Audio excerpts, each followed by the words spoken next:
За автомобилем. Биатлон. Знаете. Брат, на самом деле с машиной люди бы имели бы где-то место, где могли бы учиться водить автомобиль.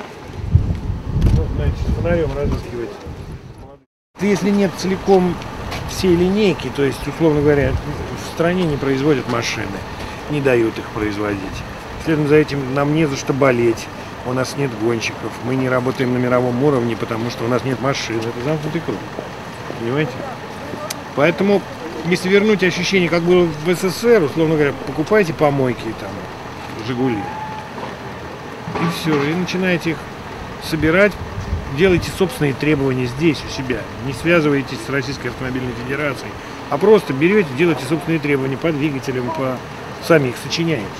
Создаете парк из там 10-20 автомобилей и давайте гоняться где-нибудь тут. Организуйте сами себе безопасно, чтобы это было. Это достаточно просто, если есть желание, понимаете?